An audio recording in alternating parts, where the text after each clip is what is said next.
Prête-moi ta plume. Texte choisi et lu par Rachida Mansour. Prête-moi ta plume, émission réalisée par Soubir Ketani.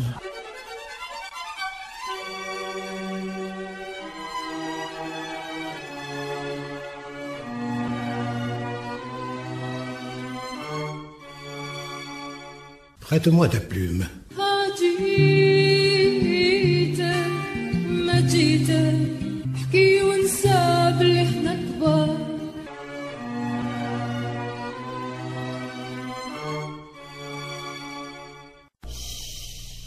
Prête-moi ta plume.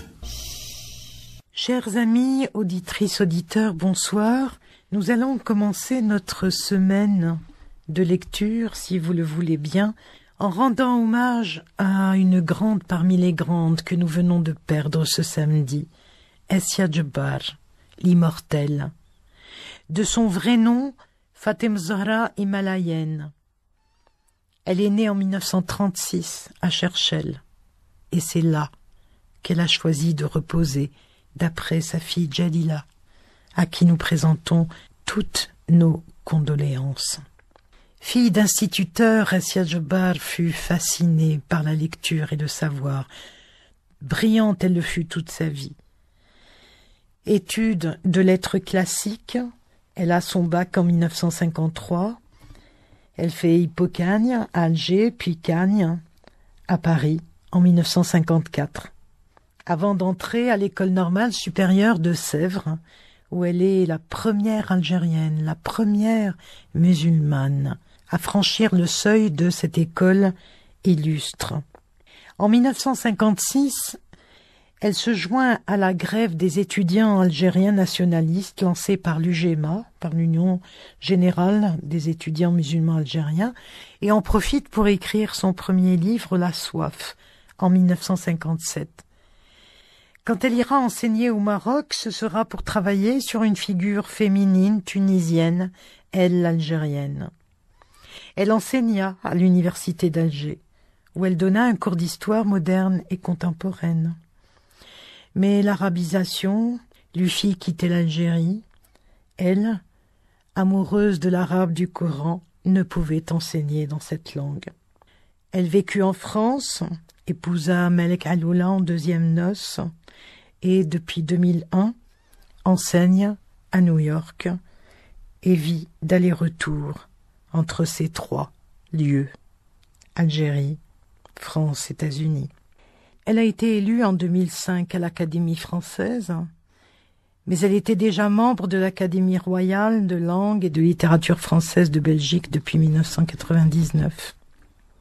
Et cette femme féminine, belle, sensuelle, au sens affûté, à l'écoute toujours, écorchée vive, Essia Djebar, dans son discours d'entrée à l'Académie française, commença par évoquer le colonialisme. Prête-moi ta plume.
وتفاجئ الخاطر ذات عشية ما يشمل الحمام اللي في ذي البر ماهيش مثل ما شافت عيني. هاد الحمام سبحان اللي صور، أهل الملوك ما كسبوا هدية. هاد الحمام سبحان اللي صور، أهل الملوك ما كسبوا هدية. هدية هدية هدية هدية.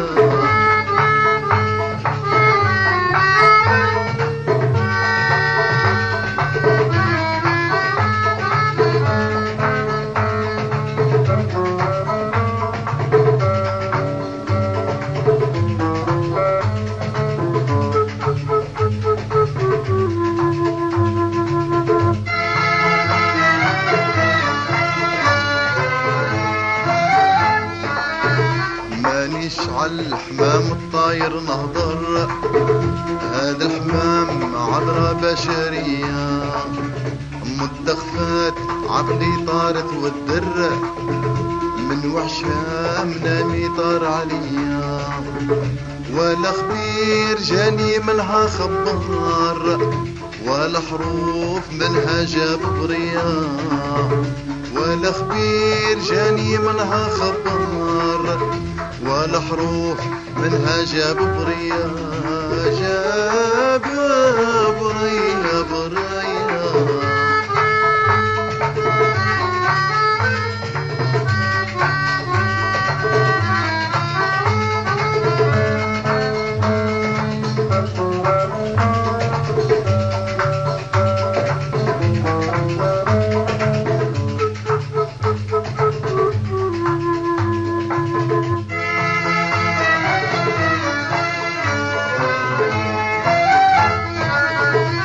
الخيال عندي ديما يحضر، يجي قبال عيني زايد كيا. ما يشوف ما يسمع ما يهضر، ساعة يبان ساعة يغيب عليا. اشحال شاف قلبي وشحال صبر، والدنيا مرارة ذاقت بيا. اشحال شاف قلبي وشحال صبر، والدنيا مرارة ذاقت بيا. ذاقت بيا ذاقت بيا.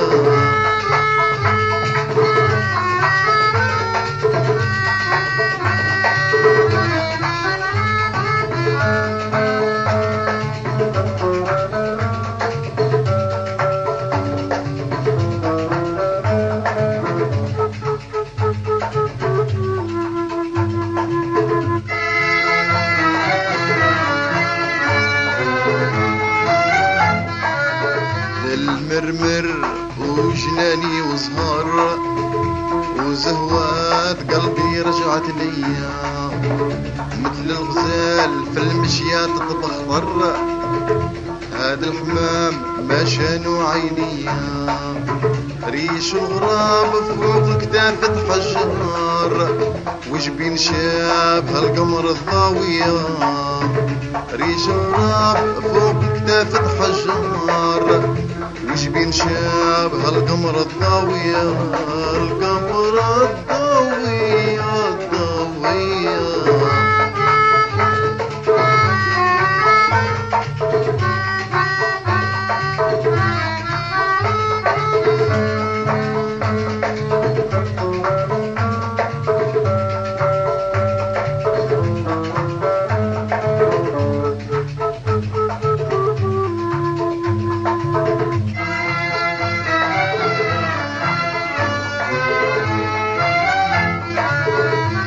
جبنون خط كتاب مصدر، وعيون سود شعب تعين فيا.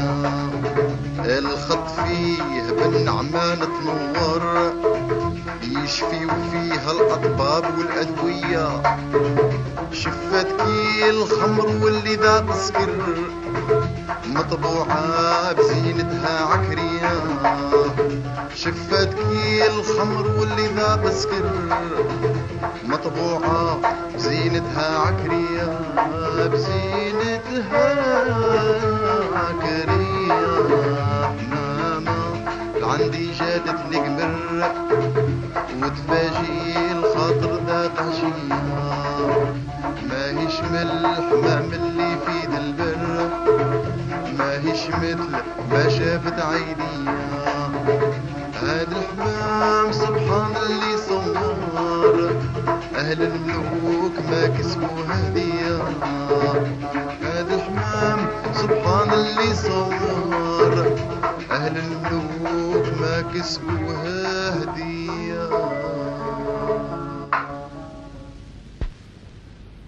Plutôt que de continuer à vous réciter des faits que vous pourrez retrouver n'importe où, je préfère lui donner la voix à elle.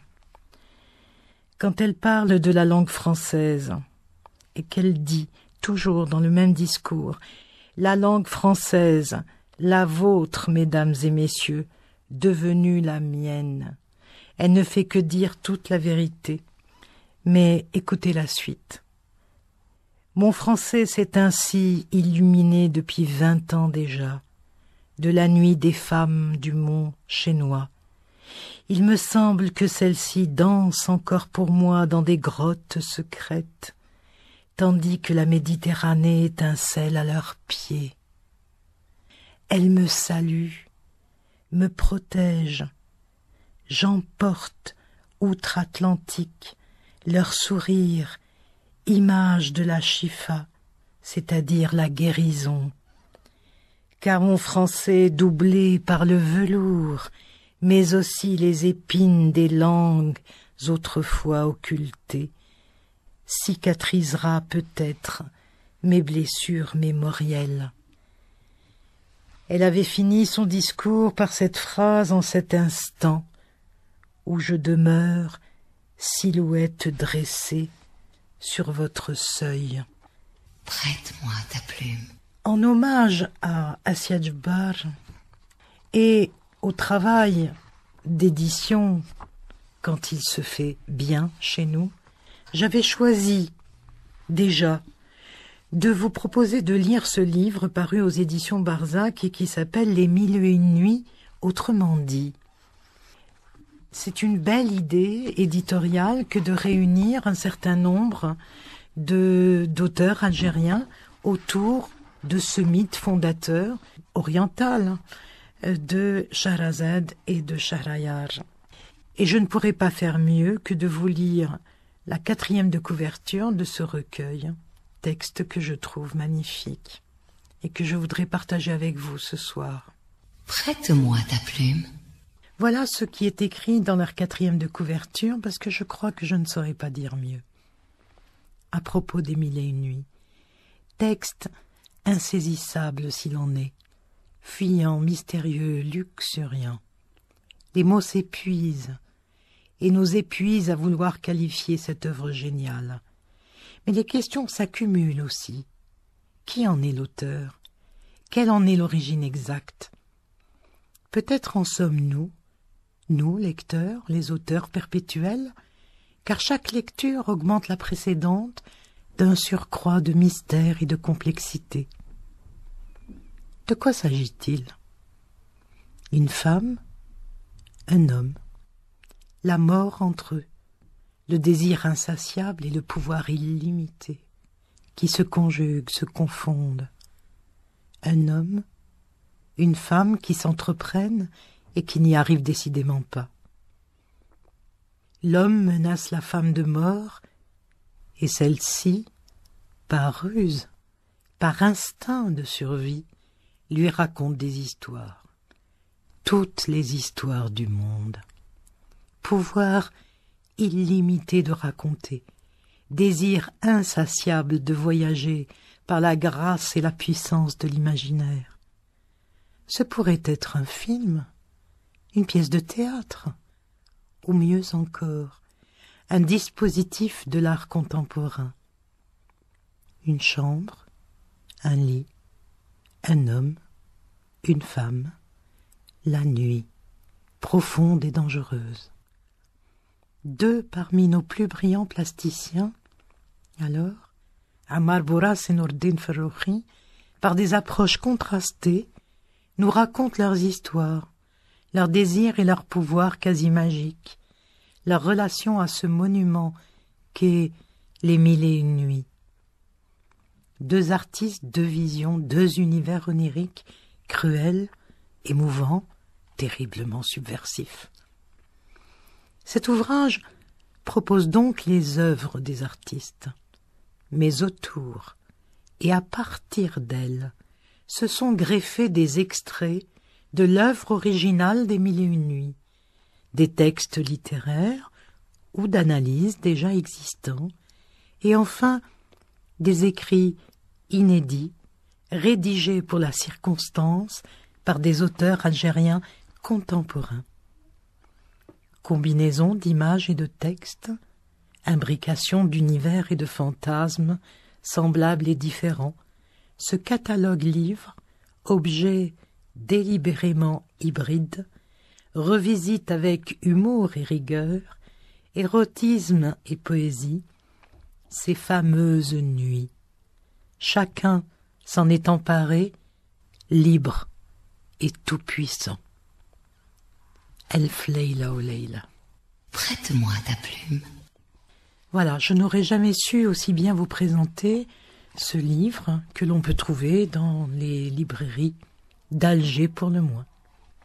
Et parmi ces textes, qui étayent les Mille et une nuits, donc formidable idée éditoriale, ce texte de Assia Djubar, qui s'appelle « La femme qui pleure ». Elle intègre en exergue cette phrase de Adamov à propos du tableau de Picasso, La femme qui pleure, la phrase « Cette danse ininterrompue de lignes brisées ». Ils ont tous dit que j'avais eu tort, dit-elle à mi-voix. Puis, elle haussa imperceptiblement le ton. Ils m'ont tous dit « Ton mari, ce n'est pas un mari français.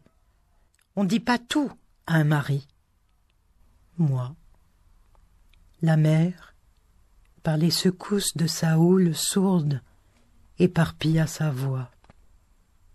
Moi, dormir avec quelqu'un chaque soir, c'était... Le débit devenait fiévreux. Autant dire allonger contre lui mon squelette.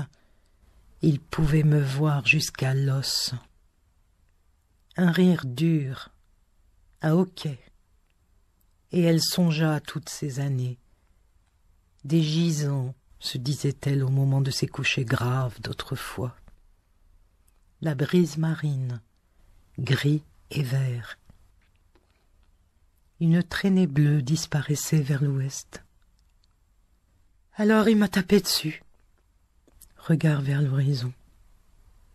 Il m'a cassé la gueule, littéralement. Bris de voix, ensuite. Elle aurait ajouté « En ce temps-là, dans les rues d'Alger, je marchais, comme si ma face allait tomber dans mes mains, comme si j'en ramassais les morceaux, comme si la douleur dégoulinait de mes traits, comme si... » Et elle rêva. C'était une ville, pour ces marches-là, justement. Un espace qui bascule, des rues en demi-équilibre et complices quand vous saisit le désir de vous précipiter. L'azur, partout. Elle se dressa, le passé à ses pieds. Son maillot de pièces faisait apparaître son corps plus que blanc, particulièrement aux hanches et au ventre. Je pars. Un instant, les bras au ciel. Elle enfila une robe étroite de coton pâle sur son corps mouillé. Du sac de toile rouge qui traînait à côté d'elle, elle sortit, pour cela se plia lentement, une large pièce d'étoffe blanche avec des stries plus mates et soyeuses. Elle déploya le drap, comme s'il allait lui échapper. Et l'on aurait pu imaginer sa course, derrière le tissu immaculé, à travers la plage immense. Elle s'enveloppa entièrement de l'étoffe qui résista, puis, qui en se froissant, crissa imperceptiblement L'homme, toujours silencieux, nota malgré le grondement diffus de la mer ses bruissements. Il avait avivé son ouïe après toutes ces années de prison. Maintenant, la silhouette féminine formait un parallélépipède assez flottant. Elle restait face à lui, le cou et la tête totalement libres, mais le vent s'engouffrant sous ses aisselles, elle devenait un étrange parachute, hésitant entre la terre et l'espace. Elle lui sourit, pour la première fois, malgré tout ce blanc.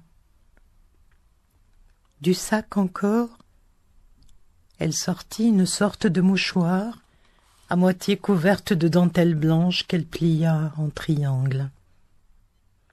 Elle le posa sur l'arête du nez, le noua sur la nuque, rabattit le haut du drap soyeux sur ses cheveux coupés très courts. Au-dessus du masque de dentelle, ses yeux bruns clairs parurent plus allongés, sourire encore. « Au revoir !» Les mots en suspens. La silhouette blanche, ployante, s'éloigna. L'homme tourna la tête pour la suivre un moment, puis il se remit à fixer la mer, du gris et du vert. Plus de traces de bleu en ce début de couchant sans soleil. Le lendemain, le temps resta le même. La canicule, vers la fin de l'après-midi, s'affaissa. Un fruit trop mûr, qui se détacherait lentement. À des kilomètres de là, les villes bourdonnaient dans la poussière. L'homme reprit la même place. On ne pouvait dire qu'il attendait. On attend quand on n'a pas tout son temps pour soi. Depuis qu'à cette demi-aube, il avait fait le geste, 2 barreaux en métal rouillé, apployés méticuleusement, depuis qu'en se glissant, longue et énorme chenille à travers la lucarne étroite, il s'était ensanglanté le flanc, il avait vraiment tout son temps. L'eau salée avait cicatrisé sa blessure. Une ligne brunâtre traversait le côté droit de son dos. Elle posa son regard sur ce trait irrégulier quand elle parla. Les autres peu à peu vous remplissent, en flux imperceptible. Moi, il s'était mis à me remplir les yeux. Tous ces derniers mois, dans cette maison pleine de vieilles tantes et de cousines, je me suis dit « Écoutez les autres, c'est tout, cela me suffit. » Elle réfléchit. 2 ou 3 mouettes volaient assez bas. Un cri, au loin. On doutait que ce fût un cri d'oiseau. Écoutez l'autre, l'écouter simplement en le regardant. Un arrêt, comme entre 2 stances. Aimer l'autre, reprit-elle plus bas, un tout petit peu plus bas. L'aimer en le contemplant. S'effacent vos fièvres à vous, votre violence à vous, les cris que vous n'avez jamais poussés. Les 2 mouettes s'éloignèrent, la mer envahit le silence. Vous parvient la voix de l'autre, de celui qui souffre ou qui a souffert et qui se délivre.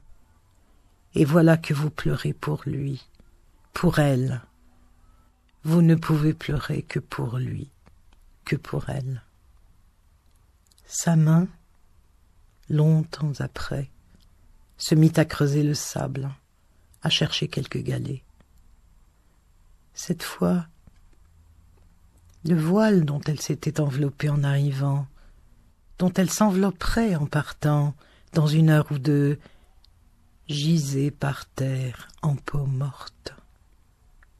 Par moments je me dis, Je ne sais pas où sont mes contours, comment est dessinée ma forme. À quoi servent les miroirs?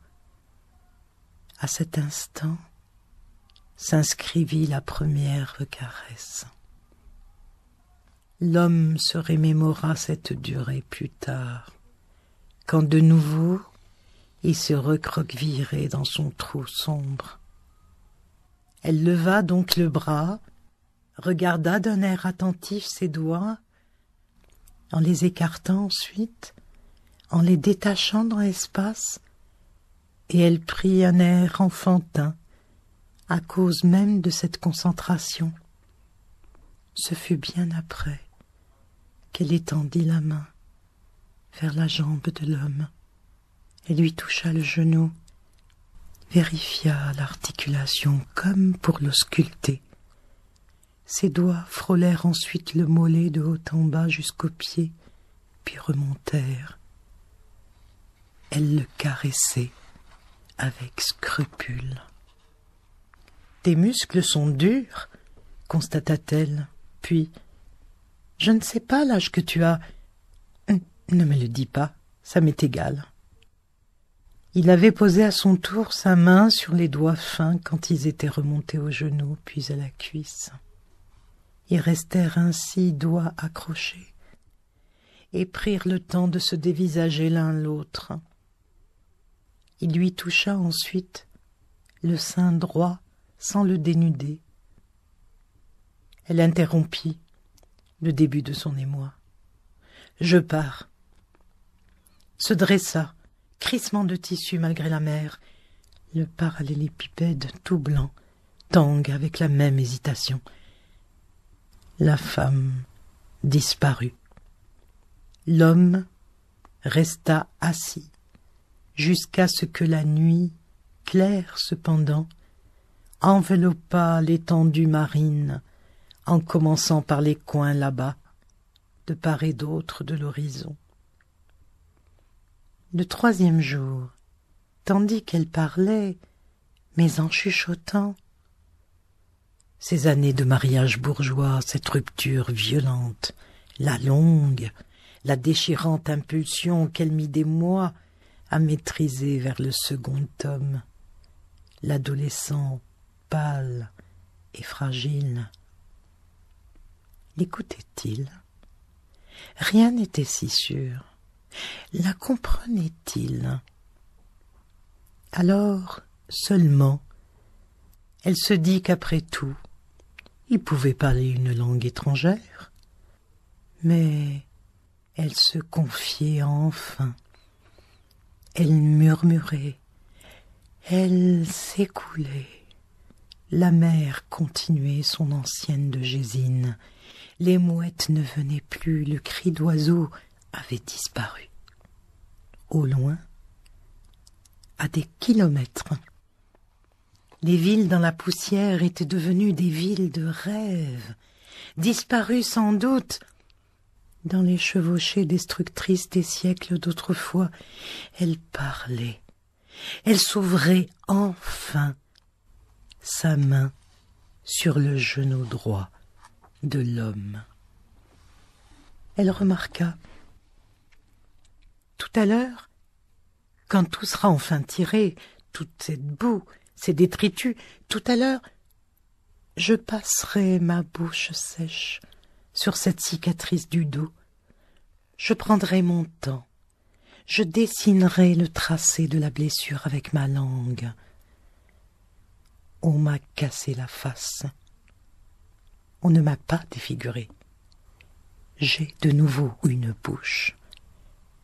J'ai de nouveau des lèvres, une langue. Tout à l'heure. Et le passé en mots, comme des cailloux, parvint enfin à son déroulement morne, petit à petit. Cet instant entre les deux êtres, concentré, vibra d'une musique assourdie. La mer grondait à peine au loin. Précisément, à ce moment, apparut derrière eux un premier soldat.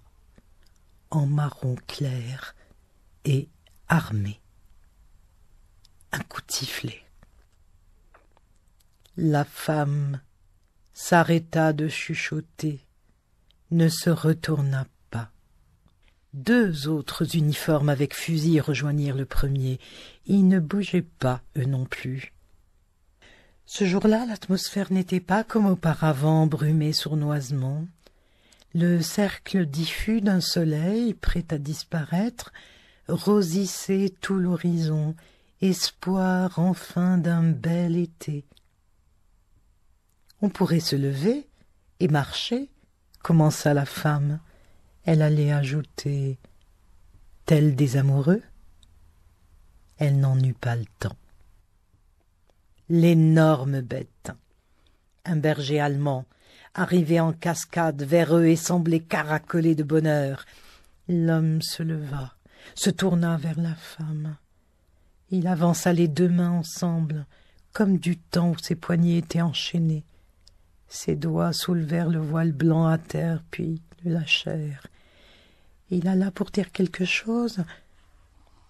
Sur le voile, sur la femme qui attendait. Il rejoignit la bête qui, frémissant de plaisir, se mit à tourner autour d'eux, en cercle, peut-être féroce, peut-être amoureux. Quelque temps après, les silhouettes des militaires s'éloignèrent, entourant l'homme au torse nu. On n'apercevait plus le berger allemand. Sans doute les devançait-il. À cet endroit, la colline ressemblait à une dune qui s'écroulerait. Face à la mer, sans bouger, les mains plongées dans le voile blanc qu'elle froissait convulsivement, la femme pleurait. La femme pleurait. Assia Djebar, femme d'Alger dans leur appartement, 1980. Prête-moi ta plume.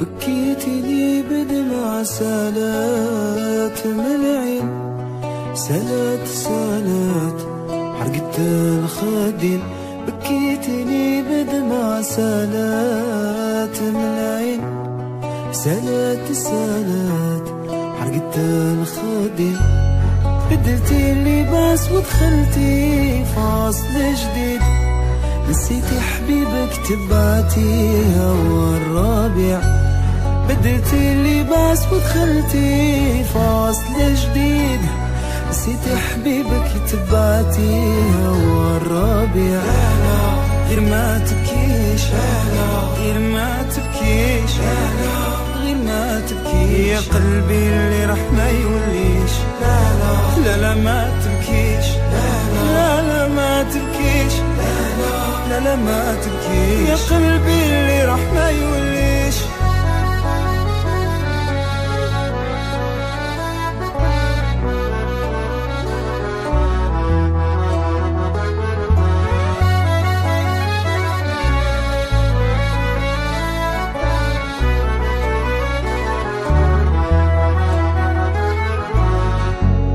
كل شي ما صار نسيتي 10 سنين فيني أنا في نهار ريحة الياسمين كل شي ما صار نسيتي 10 سنين فيني أنا في نهار ريحة الياسمين بالماء البارد طفيتي لي ناري رضيتي هرمات ذاك القلب اليتيم بالماء البارد طفيتي لي ناري رديتي هرمت ذاك القلب اليتيم غير ما تبكيش غير ما تبكيش غير ما تبكيش يا قلبي اللي راح ما يوليش لا لا ما تبكيش لا لا ما تبكيش لا لا ما تبكيش يا قلبي اللي راح ما يوليش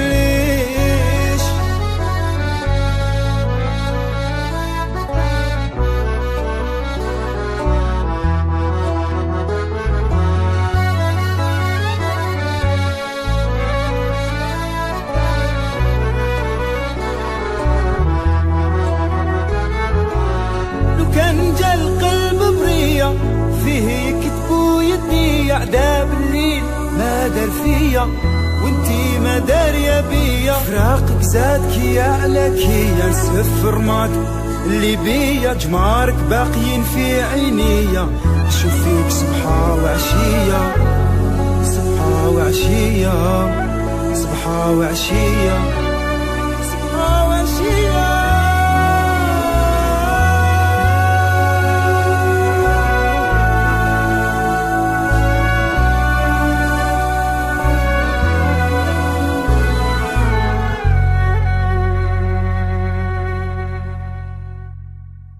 Voici comment Jamel Din Benchir, dans Les Mille et une nuits ou La parole prisonnière, en 1988, présentait Les Mille et une nuits, ou plutôt les personnages des Mille et une nuits dans ce prologue.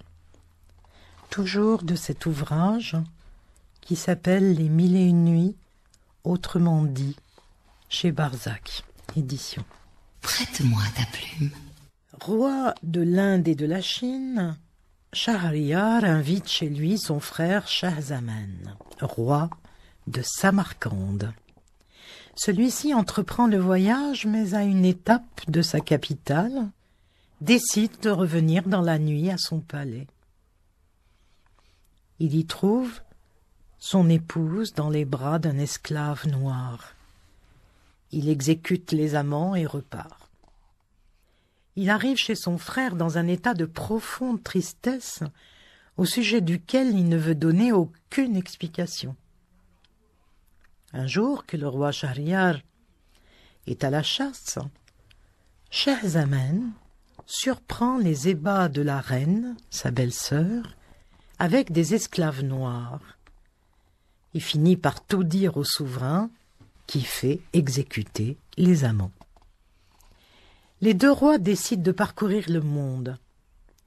Parvenus au bord d'une mer, ils aperçoivent un génie qui sort des flots, portant un coffre dont il fait sortir une jeune fille qu'il a enlevée la nuit de ses noces.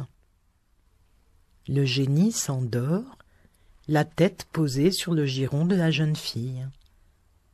Celle-ci lève les yeux et aperçoit les deux rois cachés par le feuillage d'un arbre.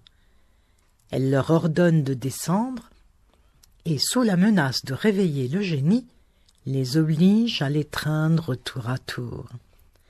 Elle leur demande ensuite leur anneau pour compléter la collection des 570 bagues qu'elle a obtenues de ses amants malgré la surveillance du génie. Persuadés que rien ne saurait déjouer la ruse des femmes, ni empêcher leur infidélité, les deux frères s'en retournent en Inde.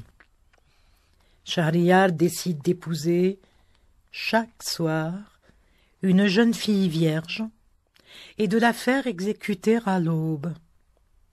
La fille de son vizir, Shahrazad, décide d'accepter le mariage. C'est ainsi que débutent les Mille et une nuits. Mais ça, c'est pour demain soir. Bonne nuit, chers amis, et faites de beaux rêves de vos Mille et une nuits. Prête-moi ta plume.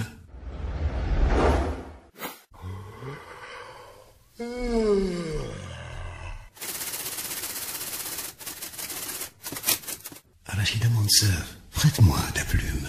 Texte choisi et lu par Rachida Monsef.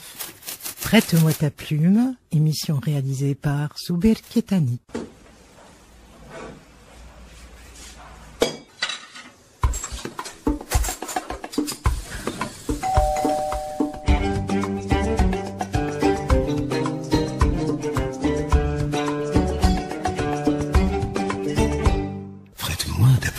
نبدا قولي كيف كافة البشر باسم رحيم الرحمن خالق كل شي مزيان صلاتي للنبي العمر جهوب ضياء الجنان اصحابه في كل زمان يا بنت السلطان انا اختي وانتي صحبك بالشان بيني وبينك بيبان سهرت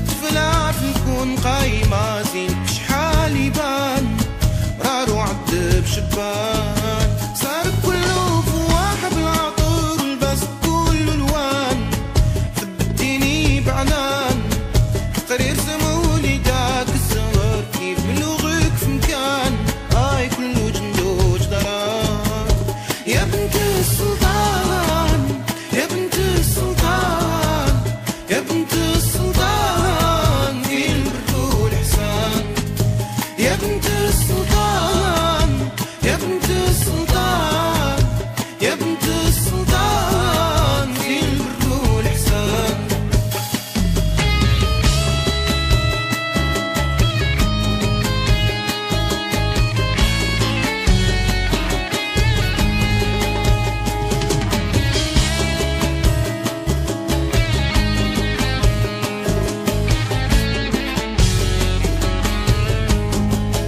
نشوفك شي ما يعودين هدور ما نعود نملك انسان عندك كمبان دهشان تلوموني ما تقولوا نسحر سبان بيك حلت العيال اي من هراني عيان فيك تنضرب دوال دايما من هراني حيران يا ميرة النسوان دواها عينيك صوبي بالنظر دوني لكل مكان يسينوا لي كل وطن يا بنت السلطان يا بنت السلطان يا بنت السلطان في البر والإحسان يا بنت السلطان يا بنت السلطان يا بنت السلطان في البر والإحسان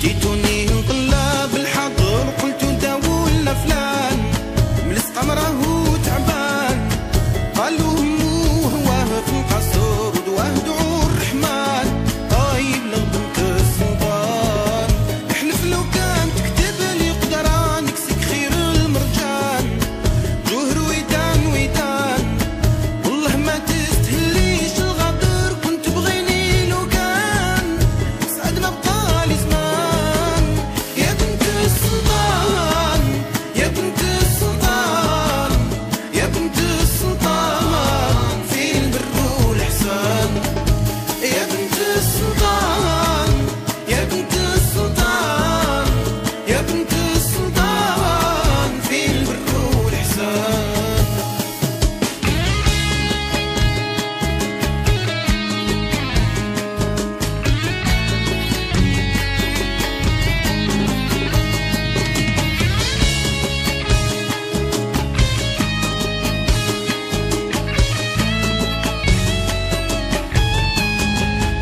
سيدي طعتك في النهي والأمور راحة وعليك ضمان قلبي لك وقت وحان خايف ما نفوت عندك مقدر بالأمل ومريهان بين ملوك البلدان باللي تنشوف من بعيد المنظور محلى وردة في جنان بريح المسك والريحان شعر كيما الياقوت مبدر بس ما تضوي بسنان هاي خدود باللون الرمان يا بنت السلطان يا بنت السلطان يا بنت السلطان في البر والإحسان يا بنت السلطان يا بنت السلطان يا بنت السلطان في البر والإحسان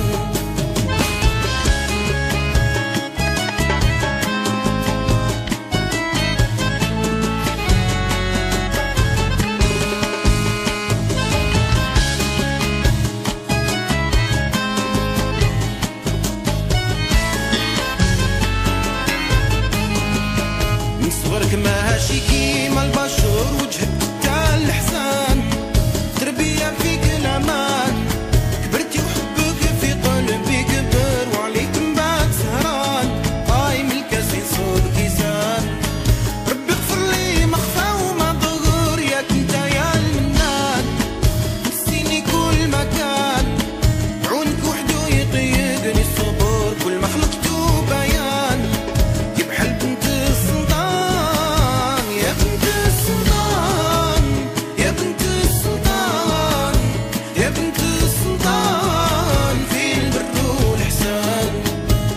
بنت السلطان يا بنت السلطان يا بنت السلطان في البر والإحسان.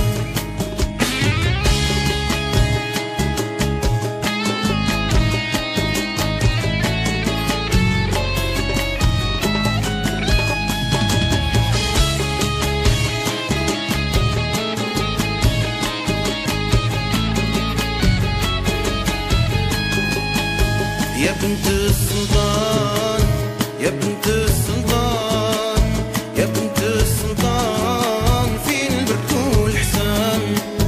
يا بنت السلطان يا بنت السلطان يا بنت السلطان في البر والإحسان. يا بنت السلطان يا بنت السلطان يا بنت السلطان في البر والإحسان. يا بنت السلطان يا بنت السلطان يا بنت السلطان في البر والحسن. يا بنت السلطان يا بنت السلطان يا بنت السلطان في البر والحسن. يا بنت السلطان يا بنت السلطان يا بنت السلطان في البر والحسن. في البر والحسن في البر والحسن في البر والحسن في البر والحسن في البر والحسن في البر والحسن في البر والحسن في البر والحسن في البر والحسن في البر والحسن في البر والحسن.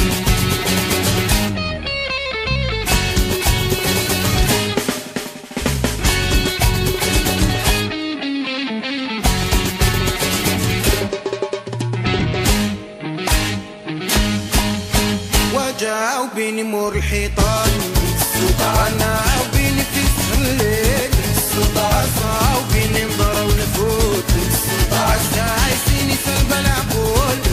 وجاء بيني مور الحيطان انا وبيني في الليل عصا وبيني نضرب ونفوت عايزيني سلب العبول. وجاء بيني وانا وبيني وصا وبيني سايسيني نابين. Prête-moi ta plume.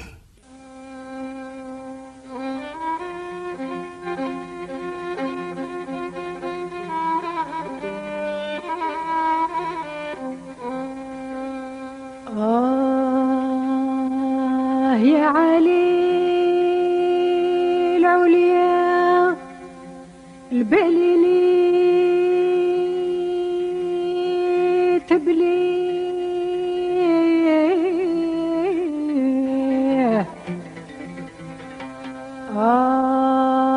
يا علي العليا البليلي تبلي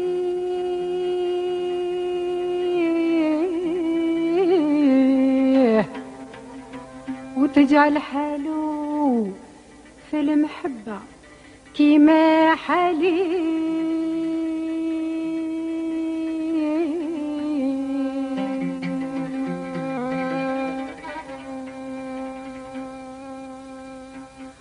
وضر اللي راه في قلبي تديه.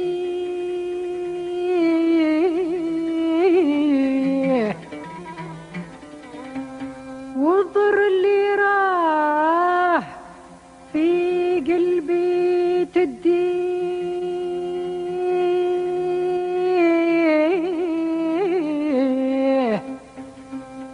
يتقسم بيناتنا أنا وغزالي.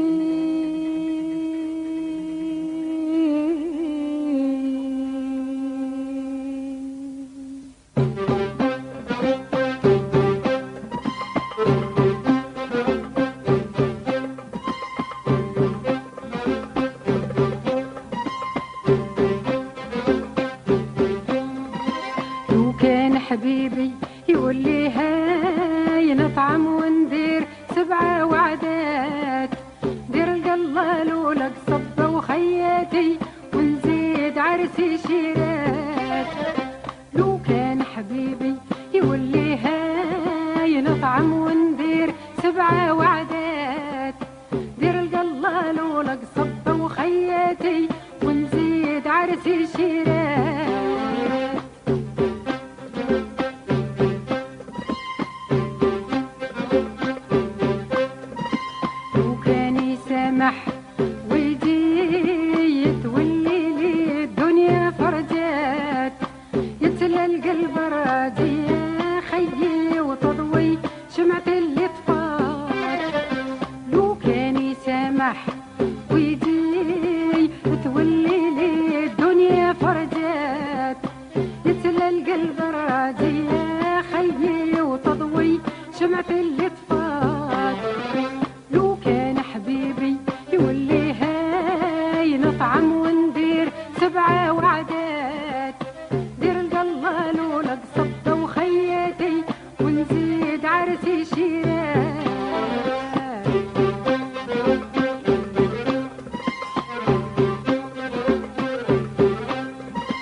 راني ما زلت ما نسيتك ونتفكرك إلى الممات، عيني مشتاقة تشوفك يا عزيزي، بغيرك ما نرضى هيهات. راني ما زلت ما نسيتك ونتفكرك إلى الممات، عيني مشتاقة تشوفك يا عزيزي، بغيرك ما نرضى هيهات. لو كان حبيبي يولي هاي نطعم وندير 7 وعدات، ندير القلال ولد صبة وخياتي ونزيد عرسي شيرات.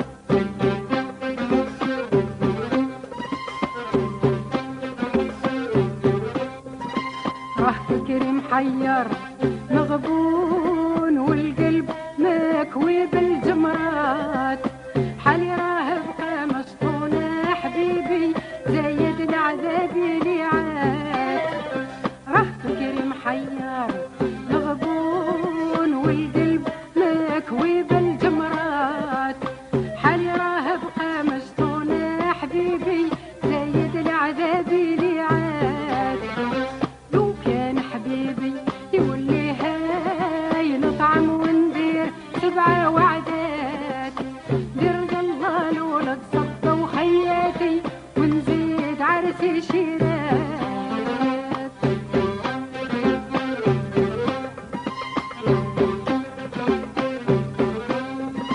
كي تعود القصبة صادي نقول انا يكي تبرات، نتهنى يزولون كادي يا حبابي وتضحك عيني اللي بكات.